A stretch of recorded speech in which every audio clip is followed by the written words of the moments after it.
नमस्कार, मैं ब्रह्मानंद त्रिपाठी आप सबका बहुत बहुत स्वागत करता हूं आपके अपने चहेते चैनल बिंद अलर्ट पे।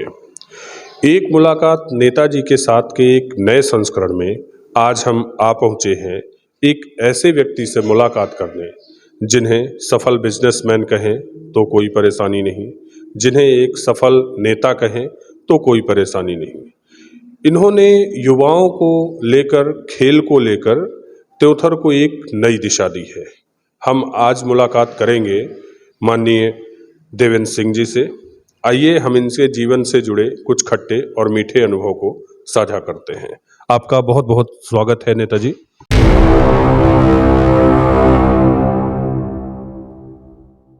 मैं सीधे मुद्दे की बात करूं तो मैं आपसे ये जानना चाहता हूं कि आप सक्रिय राजनीति का हिस्सा लंबे समय से हैं। ये सिलसिला कब और कैसे शुरू हुआ? ये नरेंद्र मोदी जी के भारतीय जनता पार्टी के प्रत्याशी बनने के बाद उनकी रीत नीति और भाजपा के क्रियाकलाप से मैं प्रभावित था। 2015 की बात है। मैं युवाओं के लिए भगत सिंह पर 23 मार्च की उनकी पुण्यतिथि पर हर वर्ष एक कार्यक्रम करता था। उस कार्यक्रम में इत्तेफाक से मध्य प्रदेश के बीजेपी के प्रभारी श्रीमान विनय सहस्रबुद्धे जी मुख्य अतिथि, मुख्य वक्ता के रूप में आए थे और उसके बाद उन्होंने 5-6 महीने बाद मुझे भारतीय जनता पार्टी में आने के लिए प्रेरित किया। उन्होंने भोपाल बुलाया और शिवराज जी, अरविंद मेनन जी, नंद कुमार चौहान तत्कालिक प्रदेश अध्यक्ष अब स्वर्गीय हो गए, तो उनके समक्ष मुझे भारतीय जनता पार्टी की सदस्यता दिलाई। राजनीतिक जीवन में आने का आपका उद्देश्य क्या था? क्योंकि जैसे अगर सामाजिक बात की जाए तो आप समाज में एक अच्छी छवि रखने वाले हैं, तो राजनीतिक उद्देश्य क्या थे? राजनीति में आने का उद्देश्य निश्चित ही सेवा कार्य था। मेरे जीवन काल में जब भी मुझे अवसर मिला, जहाँ मैं था, जिस परिस्थिति में था, तो गरीब, शोषित, वंचित, पीड़ित इन लोगों के बीच असहाय, कमज़ोर परिवार के द्वारा भी मुझे यही प्रेरणा मिली कि कमज़ोर मजबूर की मदद करना है। तो इसमें ज़्यादा अवसर मिलता है, राजनीति में ज़्यादा मौके मिलते हैं। जनप्रतिनिधि के नाते दायित्व भी होता है कि आप अधिक से अधिक लोगों के बीच में मदद के लिए हाथ बढ़ाएं। और भारतीय जनता पार्टी का उद्देश्य भी है पंडित दीनदयाल उपाध्याय जी का अंत्योदय का उदय, अंतिम व्यक्ति तक भाजपा के रीत नीति क्रियाकलाप वहाँ तक पहुँचे और उनका लाभ उठाए। जी। अगला सवाल थोड़ा जनता से जुड़ा है। कुछ लोगों द्वारा सुनने में ये आता है कि आप खुद के प्रचार को ज़्यादा वरीयता देते हैं, खेल में लेकर और टी शर्ट पे नाम छपवाना, तमाम बैनर पोस्टर, तो ऐसी बातें सुनने में आती हैं जनता के बीच में, तो इसमें क्या सच्चाई है? निश्चित ही किसी भी चीज़ में, जैसे युवाओं की बात किया कि टी शर्ट में नाम छपवाना, खेल में जो है तो एक ड्रेस कोड का होना आवश्यक होता है।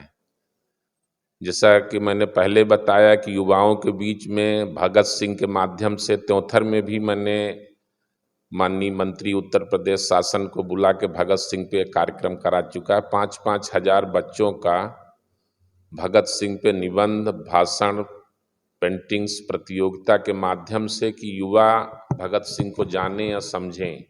और खेल ऐसा माध्यम है जो राजनीति से हट के समाज को जोड़ता भी है और समाज के लिए मजबूती का आधार प्रदान करता है, क्योंकि खेल के माध्यम से अनुशासन सीखता है, बच्चा स्वस्थ रहता है। स्वस्थ रहेगा तो मस्तिष्क स्वस्थ रहेगा और मस्तिष्क स्वस्थ रहेगा तो अच्छा विद्यार्थी भी बनेगा। अनुशासन में रहेगा तो माता पिता, अपने गांव, समाज, देश की अच्छा नागरिक बनेगा। ये माध्यम था कि खेल सर्वश्रेष्ठ माध्यम है। जैसे राजनीति में भी लोग कहते हैं कि स्पोर्ट्समैन स्पिरिट्स, खिलाड़ी जब मैदान में जाता है तो या तो जीतता है या सीखता है। तो खिलाड़ी जो है तो हारता है तो अगले बार जो है जीतने का प्रयास करता है, हार से भी वो सीख लेता है कि किस कारण हम हारे, तो आगे चल के जो है तो वो जीतने का प्रयास करता है। तो स्पोर्ट्समैन स्पिरिट हर जगह बात होती है। तो अच्छा खिलाड़ी ही समाज का अच्छा निर्माता बनता है। तो मेरा उद्देश्य मतलब नशे की प्रवृत्ति से डिसिप्लिन्स, जो युवा आजकल भटक रहा है, निरुद्देश्य मोबाइल का ज़्यादा प्रयोग कर रहा है, नशे में लत हो रहा है, तो खेल के माध्यम से ये दोनों बीमारियों से समाज को मुक्ति मिलेगी और हमारे क्षेत्र का, हमारे समाज का अच्छा नागरिक बनेगा। जी। एक और बात थी, बिरसा मुंडा संप्रदाय के आप इस समय अगुवा हैं त्योंथर में। तो कुछ लोगों का ये कहना है कि बिरसा मुंडा संप्रदाय को आगे लेकर बढ़ना आपका राजनैतिक षड्यंत्र है और या तो समाज सेवा की भावना। जैसा कि पहले ही बताया कि पंडित दीनदयाल जी का जो है, जो पार्टी बनाने का, जनसंघ के जब निर्माता बने तो उनका पहला उद्देश्य वही था, अंत्योदय। अंत्योदय शब्द का प्रचलन भी उन्होंने किया, अंतिम व्यक्ति तक हमारी पहुंच।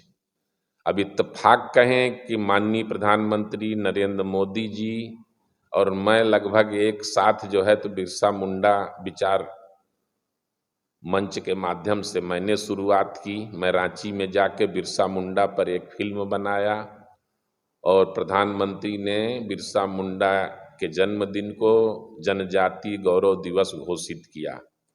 तो उस साल मेरी फिल्म नहीं प्रदर्शित हो पाई और मेरा जो है तो बिरसा मुंडा का जो आंदोलन वो स्थगित होना पड़ा, क्योंकि 15 नवंबर को माननीय प्रधानमंत्री जी पिछले वर्ष भोपाल में कार्यक्रम के लिए आए थे। तो पार्टी से मुझे आदेश हुआ कि अभी आप अपना कार्यक्रम स्थगित, 15 नवंबर को मेरा कार्यक्रम स्थगित हुआ था। इस बार भी 15 नवंबर को मेरा कार्यक्रम, लेकिन अब बिरसा मुंडा जी के जन्मदिन पर पूरे देश में इतने ज़्यादा कार्यक्रम हो गए थे, तो मेरे को मुख्य अतिथि की डेट लेने पे आदरणीय समीर उरांव जी की डेट लेने में 21 नवंबर की डेट मिली। तो मैंने गौरव यात्रा के माध्यम से बिरसा मुंडा विचार मंच का कि उनमें संदेश देने का प्रयास किया और जन जागृत जो है तो फैलाने का, क्योंकि मेरे यहाँ का आदिवासी, मेरे क्षेत्र का आदिवासी बिरसा मुंडा के विचारों से प्रभावित था और पूरा देश आज उन्हें भगवान मानता है। तो मेरे यहाँ का आदिवासी भी उनसे जुड़े, उनके कृतित्व, उनके व्यक्तित्व, उनके नेतृत्व क्षमता को जाने समझे और आगे बढ़े।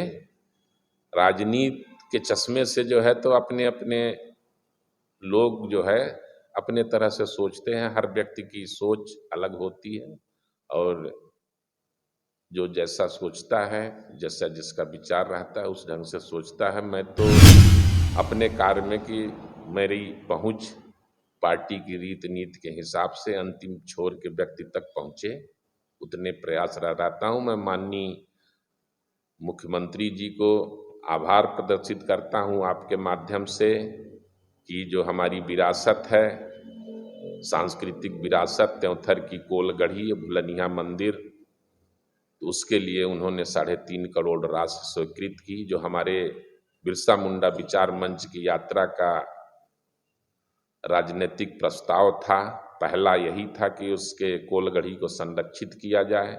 दूसरा प्रस्ताव था कि भुलनिया मंदिर के संरक्षण और संवर्धन का जो है तो कार्य हो। तो ये दोनों प्रस्ताव प्रधानमंत्री माननीय मुख्यमंत्री जी ने स्वीकार किया, उसके लिए राशि स्वीकृत की। तो बिरसा मुंडा विचार मंच के अध्यक्ष के नाते मैं आपके माध्यम से आज मुख्यमंत्री महोदय को धन्यवाद देता हूं, आभार व्यक्त करता हूं। यकीनन आपने कहा व्यक्ति की अपनी सोच है। मैं अगले सवाल पे आता हूँ। ये सवाल त्योथर से जुड़ा हुआ है। त्योथर में अभी हाल ही में विकास यात्रा हुई थी, हालांकि पूरे मध्य प्रदेश में हुई। तो मैं अगर व्यक्तिगत आपसे बात करूं तो आप त्योथर में हो रहे विकास से कितना संतुष्ट हैं? निश्चित रूप से जो है तो भारतीय जनता पार्टी जो इस बार सत्ता में आई, तो 2018 में 15 महीने के लिए कांग्रेस की सरकार थी। इत्तेफाक से मेरी सरकार बनी, आदरणीय ज्योतिरादित्य सिंधिया के माध्यम से हमें समर्थन मिला और सरकार ने 2 साल कोरोना में और उसके बाद जिस ढंग से काम किया, तो इस विकट परिस्थिति में, इस संकटपूर्ण स्थिति में जब पूरे विश्व की आपदा थी, इस परिस्थिति में जो विकास कार्य त्योंथर में किए गए और पूरे प्रदेश में हुए, तो निश्चित रूप से सराहनीय है और भारतीय जनता पार्टी का प्रयास निश्चित ही स्वागत योग्य। मान लीजिए अगर कल को पार्टी आप पे भरोसा दिखाती है और आगे आने का अवसर आपको मिलता है, तो क्या रणनीति होगी आने वाले समय को लेकर? देखिए, हमारी रणनीति ये होगी कि हमारी विरासत, सांस्कृतिक विरासत, जैसे मैंने कहा कि कोलगढ़ी, भुलनिया मंदिर, अड़गड़नाथ, महतिया बाबा, कंदाइन देवी, डकरेश्वरी देवी, टेढ़नाथ मंदिर, मतलब ये हमारी सांस्कृतिक विरासत, हमारी धरोहर है। तो इनका इस रूप में विकास हो कि पर्यटन बढ़े, लोगों का संपन्नता, सफलता जो है तो पर्यटन के माध्यम से जो है तो आएगी। तो एक तो विरासत के रूप में इनको जो है तो इन धरोहरों को करना, दूसरी अपनी जो प्राकृतिक विरासत है, अथाह जल सागर, नदियों के माध्यम से त्योंथर जो है तो पूरे लगभग 90 किलोमीटर रेरुआ पुरुआ से लेके अपना बेलगमा तक त्योंथर क्षेत्र में दोनों तरफ जो है तो पानी का अथाह हो, उसका कैसे प्रयोग करके हमारी जनता को खुशहाल कैसे बनाया जाए। से सोलर पंप के माध्यम से हर किसान पानी से और बिजली से परेशान रहता है, तो पानी अथाह है अपने पास, सोलर पंप की भगवान सूर्य भगवान का उदय होगा तो पंप चलेंगे, तो 90 किलोमीटर का जो दोनों तरफ के गांव हैं उनको जो है तो इस माध्यम से, दूसरा जो है तो विंध्य पर्वत की श्रृंखला से आच्छादित है, वो भी लगभग 80-90 किलोमीटर का भूभाग अपना केचुहा रघुनाथपुर से लेके ककरहा तक, तो उस भूभाग का प्राकृतिक माने पहाड़ों का कैसे अपन उस आपदा को कैसे अपन अवसर में तलाशें, तो पहाड़ों से कैसे अपन रोजगार पैदा कर सकते हैं, उससे अपने गौवंश को कैसे संरक्षित कर सकते हैं, पहाड़ के किनारे की तराई के जो है तो भूभाग का प्रयोग करके, कुछ वन भूमि, कुछ शासकीय भूमि, इन भूग को गौ अभ्यारण्य में परिवर्तित करके जो अपने क्षेत्र की समस्या है उसके माध्यम से, और युवाओं में रोजगार के अवसर जो है तो पहाड़ों में कैसे तलाशे जाएं, उन पहाड़ों में कैसे विकसित किए जाएं, इस पे अपन जो है तो विचार कर रहे हैं। क्योंकि त्योंथर जो है प्राकृतिक रूप से काफी संपन्न है। जैसे छोटी पुल है, चाक घाट की छोटी पुल को बंधवा दिया जाए तो ये एक अवसर बनेगा, पर्यटन का केंद्र बनेगा। गोवा जैसे यहाँ स्टीमर चलेंगे त्योंथर तक, यहाँ खेलने की, इलाहाबाद से भी लोग केवटी प्रपात, आजकल पहाड़ों में 10-20 गाड़ियाँ खड़ी रहती हैं सेल्फी लेने के लिए, उसके लिए तो यहाँ पर किसान भी खुशहाल होगा, व्यापार बढ़ेगा और ये अवसर, और इससे बिजली भी बन जाएगी। तो इन चीज़ों को जो अपनी प्राकृतिक संपदा है इसको कैसे जो है तो अपन अवसर में तलाशें, इसका प्रयास रहेगा। और हर जनप्रतिनिधि का कर्तव्य होता है कि हमारी जनता को कैसे ज़्यादा से ज़्यादा जो है सुविधा प्रदान करें, ज़्यादा से ज़्यादा संपन्नता प्रदान करें। तो अवसर ऐसा मिलता है तो मैं प्रयास करूँगा, भगवान ने मुझे दिया तो मैं चाहता हूँ अपने मातृभूमि, अपनी जन्मभूमि के लोगों को ज़्यादा से ज़्यादा दे सकूँ, अपने माध्यम से, राजनीति के माध्यम से, जनप्रतिनिधि होने के नाते ज़्यादा से ज़्यादा उन्हें समृद्धि और संपन्नता की ओर ले जाने का प्रयास करूँगा। निसंदेह हमारी भी शुभकामनाएं आपके साथ हैं। एक अंतिम सवाल मेरा ये है, आप युवाओं को लेकर, और युवाओं की बात करें तो युवाओं में काफ़ी लोकप्रिय रहे हैं, कारण उसका खेल महोत्सव समय समय पर होता ही रहता है आपके माध्यम से। तो अगर मैं त्योंथर में खेल गतिविधियों की बात करूं, तो आप इसके लिए आने वाले समय में क्या कदम उठाएंगे? मैं आज जो भी हूँ खेल के कारण हूँ। मैं यहीं गरीब घर परिवार से था, शिक्षक थे मेरे पिताजी, सामान्य तौर से साइकिल से चल के जो है तो क्रिकेट खेलने का एक शौक जुनून जो था, तो 10 साल की उम्र में अपने बेटे को मैंने बॉम्बे भेज दिया क्रिकेट खेलने के लिए। तो मैं खेल के प्रति जो है तो बचपन से ही जो है तो मेरा परिवार भी जुड़ा रहा और मैं भी जुड़ा रहा। मैंने अपने परिवार को भी खेल से जोड़ा। तो मैं जानता हूँ कि मैं जो सफलता अर्जित किया बड़े मुश्किल, बड़ी कठिनाइयों के बाद, बहुत भीषण आर्थिक संकट भी था, सामाजिक दबाव भी था, बच्चों का भी पारिवारिक दबाव भी था, लेकिन उस परिस्थिति से उबर पाया तो केवल अच्छे खिलाड़ी के नाते, कि हमको अपने युद्ध को, अपने खेल को, अपने उसको जीतना है, हर परिस्थिति में हमको आगे जाना है। एक अच्छा खिलाड़ी, हर असफलता के बाद मुझे और मजबूती मिलती गई और मैं आगे बढ़ता गया। तो मैं चाहता हूं कि मेरे क्षेत्र का हर युवा अपने को जो है तो मेरे को चाहे प्रेरणा स्रोत माने, चाहे मेरे को जो है तो अपना अगुआ माने, चाहे बड़ा भाई माने, चाहे पिता माने और चाहे गार्जियन माने, मेरे से जो है तो प्रेरणा लेके आगे बढ़े और बिना किसी गलत काम को किए हुए, बिना किसी जो है तो शॉर्टकट अपनाए हुए आगे बढ़े, अपने माँ बाप, अपने परिवार, अपने गांव, अपने समाज, अपने क्षेत्र का नाम रोशन करे। तो युवाओं में जो ताकत है, जो धारा बदल देती है, धारा को मोड़ देती है, अब विपरीत धारा में चलने का साहस केवल जो है तो मजबूत कंधों में होता है और मजबूत कंधे हमारे युवाओं के हैं। तो मैं उन्हें प्रेरित कर रहा हूँ कि आगे बढ़े, तुम्हारे अंदर बहुत ताकत है, बहुत जोश है, मायूस मत हो, निराश मत हो, उठो, छलांग मार के आकाश को छू लो। वाकई आपके विचार पूजनीय हैं। मैं प्रशंसा करता हूं आपके विचारों की। ये तो हमारे तैयार किए हुए सवाल थे कुछ। आप अपनी तरफ से जनता से कुछ कहना चाहते हैं? नहीं, मेरा केवल इतना कहना है कि जिंदगी में जब आदमी पैदा होता है उस दिन से जो है तो अंतिम क्षण तक परेशानी और संकट आते हैं, और हर संकट में भगवान आपके साथ रहता है। तो God help those who help themselves, जो है तो भगवान भी उसकी मदद करता है जो आप अपनी मदद करता है। तो आप निराश मत हो, मायूस मत हो। हर परिस्थितियां जो है तो जब आप आगे बढ़ते हैं एक संकल्प के साथ, तो हर परिस्थितियां आपको आपके साथ आती हैं।